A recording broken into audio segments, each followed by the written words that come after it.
Bismillahirrahmanirrahim. Assalamualaikum warahmatullahi wabarakatuh dan selamat pagi. Bagaimana kabarnya hari ini? Saya harap semuanya dalam keadaan baik dan sehat walafiat ya. Kembali lagi kita di mata kuliah pengantar akuntansi. Hari ini kita akan membahas chapter 1, Accounting in Action atau peranan akuntansi. Pada materi ini kita akan membahas mengenai konsep-konsep apa saja yang dibahas pada akuntansi. Adapun capaian pembelajaran untuk hari ini, yang pertama, mahasiswa mampu menjelaskan apa itu akuntansi. Yang kedua, mahasiswa mampu menjelaskan apa itu bisnis. Yang ketiga, mahasiswa mampu menjelaskan peran akuntansi dalam organisasi standar akuntansi bisnis. Dan yang terakhir, mahasiswa mampu menjelaskan peran etika dalam keuangan untuk menghasilkan laporan keuangan yang accountable. Baik, sebelum kita membahas lebih jauh mengenai akuntansi, kita perlu tahu nih, apa sih yang dimaksud dengan akuntansi itu? Jadi, akuntansi di sini merupakan proses mengidentifikasi, mencatat, mengklasifikasikan, meringkas, dan menyajikan data yang berhubungan dengan keuangan dalam suatu perusahaan. Yang nantinya informasi tersebut digunakan oleh pihak-pihak yang berkepentingan guna sebagai bahan pengambilan keputusan. Jadi pada akuntansi di sini ada 3 aktivitas penting yang harus kita tahu ya. Yang pertama adalah mengidentifikasi. Jadi perusahaan akan mengidentifikasi transaksi yang terjadi atau kegiatan ekonomi yang dilakukan. Setelah melakukan identifikasi, maka perusahaan akan melakukan pencatatan atas transaksi tersebut, kemudian mengkomunikasikannya dalam bentuk laporan keuangan. Setelah itu akan disajikan kepada pihak-pihak yang berkepentingan atau pengguna laporan keuangan, seperti itu. Berikutnya, pihak-pihak yang berkepentingan atau pengguna laporan keuangan. Jadi, pengguna laporan keuangan di sini terdiri dari 2, yaitu pengguna internal dan pengguna eksternal. Nah, pengguna internal di sini merupakan pihak-pihak yang berasal dari dalam suatu perusahaan yang memerlukan informasi keuangan. Contohnya yaitu bagian keuangan, HRD, sales dan marketing, serta manajemen. Nah, pada bagian keuangan di sini berfungsi untuk mengatur arus dana yang diperlukan perusahaan untuk menjalankan suatu aktivitas. Kemudian pada pihak HRD di sini untuk mengetahui apakah perusahaan bisa menaikkan gaji dari karyawannya. Kemudian pada pihak sales dan marketing di sini akan menganalisis apakah harga jual ini mampu meningkatkan laba suatu perusahaan atau tidak. Begitupun dengan pihak manajemen. Nah, pihak manajemen di sini akan melihat apakah produk dari perusahaan akan menghasilkan profit yang paling besar. Selanjutnya ada pengguna eksternal. Jika tadi pengguna internal adalah pihak yang berasal dari dalam, maka pengguna eksternal ini adalah pihak-pihak yang berasal dari luar perusahaan yang memerlukan informasi keuangan. Nah, pengguna eksternal di sini terdiri dari otoritas pajak, customer, investor, supplier dan kreditor, serta serikat buruh. Nah, pada pihak otoritas pajak di sini berfungsi untuk mengetahui apakah perusahaan ini telah patuh dalam melakukan pembayaran pajak. Kemudian pada pihak customer di sini akan melihat bagaimana sih keberlangsungan hidup dari suatu perusahaan itu. Kemudian pada pihak investor akan mengambil keputusan apakah akan membeli atau menjual serta mempertahankan saham dari suatu perusahaan. Kemudian ada pihak supplier dan kreditor. Nah, pada pihak supplier dan kreditor di sini akan menilai resiko atas hutang atau peminjaman uang yang telah diberikan kepada suatu perusahaan. Kemudian yang terakhir ada serikat buruh. Nah, pada serikat buruh di sini berfungsi untuk melindungi hak dan kewajiban dari pekerja. Misalnya, apakah perusahaan telah membayar gaji karyawan itu sesuai atau belum dengan ketentuan yang telah berlaku, seperti itu. Selanjutnya ada etika dalam laporan keuangan. Jadi standar perilaku di mana tindakan seseorang dinilai benar atau salah, jujur atau tidak jujur, adil atau tidak adil adalah definisi dari etika. Jadi etika di sini memegang peranan penting dalam mengelola informasi keuangan, sehingga yang tersaji adalah laporan keuangan yang dapat dipercaya.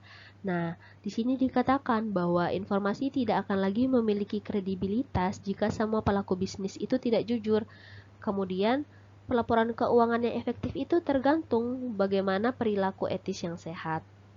Jadi kita sebagai seorang akuntan yang beretika, maka harus menyiapkan laporan keuangan yang dapat diandalkan dan dipercaya, seperti itu. Baik, selanjutnya etika dalam laporan keuangan. Jadi, etika di sini memegang peranan penting dalam mengelola informasi keuangan, sehingga nanti laporan keuangan yang disajikan itu dapat dipercaya oleh pembacanya. Nah, standar perilaku di mana tindakan seseorang dinilai benar atau salah, jujur atau tidak jujur, adil atau tidak adil adalah definisi dari etika. Di sini dikatakan bahwa informasi tidak akan lagi memiliki kredibilitas jika semua pelaku bisnis tidak jujur. Kemudian, pelaporan keuangan yang efektif tergantung pada perilaku etis yang sehat. Jadi kita sebagai seorang akuntan yang beretika, maka dalam menyajikan laporan keuangan itu harus dapat diandalkan dan dapat dipercaya, seperti itu. Selanjutnya, standar-standar akuntansi atau pedoman penyusunan laporan keuangan. Jadi di sini ada 2 standar akuntansi yang berlaku. Yang pertama dari International Financial Reporting Standard atau IFRS yang dibuat oleh International Accounting Standard Board atau IASB. Kemudian yang kedua ada Generally Accepted Accounting Principle yang dibuat oleh Financial Accounting Standard Board. Jadi ini merupakan standar akuntansi atau pedoman penyusunan laporan keuangan.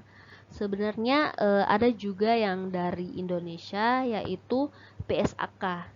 Jadi kita kalau di Indonesia itu mengenal pedoman penyusunan laporan keuangannya itu PSAK atau Pernyataan Standar Akuntansi Keuangan yang disusun oleh IAI atau Ikatan Akuntansi Indonesia. Nah, kalau secara umum atau secara internasional, standar akuntansi yang digunakan itu yakni International Financial Reporting Standard atau IFRS ya.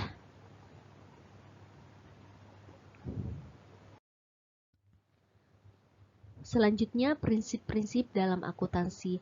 Jadi, prinsip dalam akuntansi ini terdiri dari 2. Yang pertama ada prinsip biaya historis. Nah, prinsip ini menentukan bahwa perusahaan mencatat aset berdasarkan biayanya, atau aset ini disajikan pada saat harga perolehannya. Di sini dikatakan bahwa dilaporkan dengan biaya saat dibeli juga seiring dengan waktu aset tersebut dimiliki. Kemudian biayanya mudah diverifikasi, jadi nilai pasar itu seringkali bersifat subjektif. Kemudian informasi nilai wajar itu mungkin lebih bermanfaat, seperti itu. Kemudian untuk prinsip dalam akuntansi yang kedua yakni prinsip nilai wajar. Jadi prinsip ini menunjukkan bahwa aset dan liabilitas itu harus dilaporkan pada nilai wajar. Nah, untuk menentukan prinsip pengukuran mana yang digunakan, maka perusahaan akan menimbang sifat faktual dari angka biaya versus dengan relevansi nilai wajar. Nah, kemudian pada prinsip nilai wajar yang diterapkan hanya dalam situasi di mana aset itu diperdagangkan secara aktif, misalnya pada sekuritas investasi.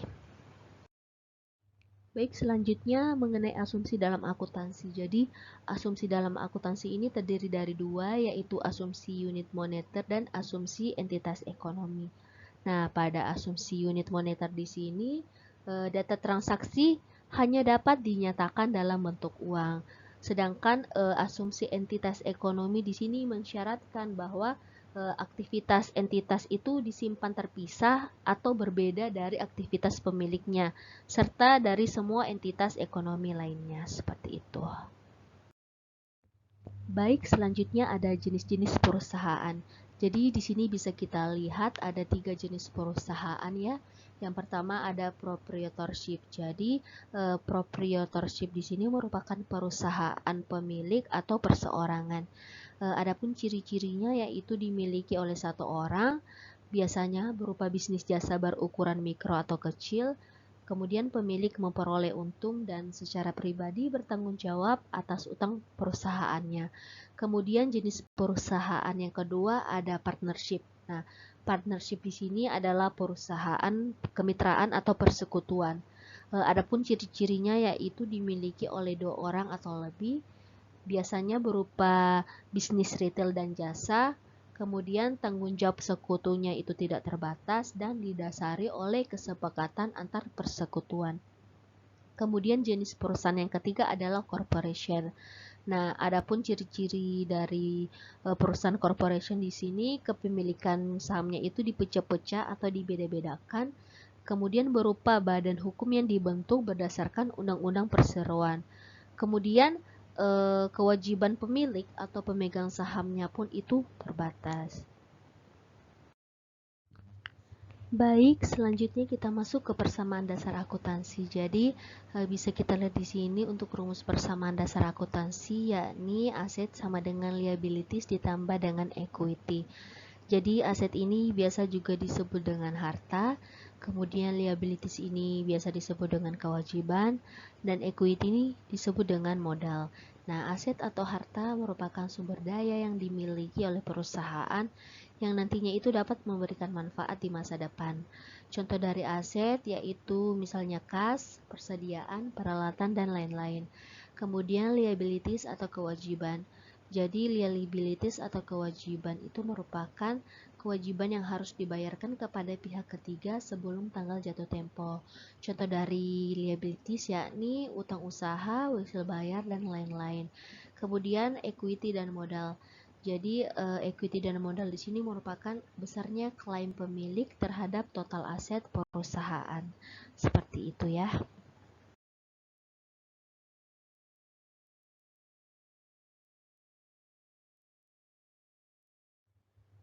Berikut ini ada unsur-unsur equity atau ekuitas. Yang pertama adalah pendapatan. Jadi pendapatan ini merupakan unsur yang mencerminkan kegiatan bisnis yang dilakukan dengan tujuan untuk mendapatkan penghasilan. Umumnya ini dihasilkan dari menjual barang atau jasa, melakukan layanan konsultasi, menyewa properti, dan meminjamkan uang kepada pihak lain. Kemudian unsur yang kedua adalah beban. Nah, beban di sini merupakan biaya aset, barang atau jasa yang dikonsumsi atau digunakan dalam proses mendapatkan pendapatan. Nah, beban di sini terdiri dari beban gaji, beban sewa, beban utilitas, beban pajak, dan sebagainya. Kemudian unsur yang ketiga adalah dividen. Nah, dividen di sini adalah aset yang diberikan kepada pemegang saham.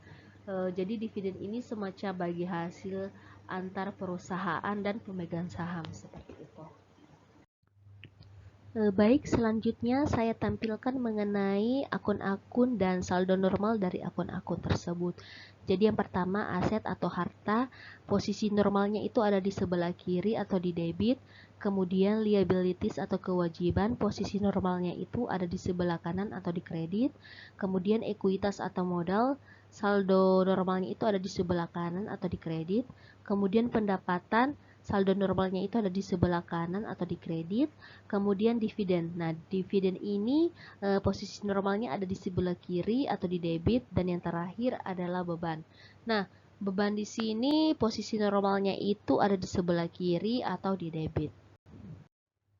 Baik, itulah tadi pemaparan materi dari saya. Kiranya jika ada yang ingin ditanyakan atau diberi saran, mohon untuk segera diberitahu. Kemudian insya Allah kita akan bertemu minggu depan dalam kelas online seperti jam biasa. Jadi untuk hari ini saya akhiri. Assalamualaikum warahmatullahi wabarakatuh.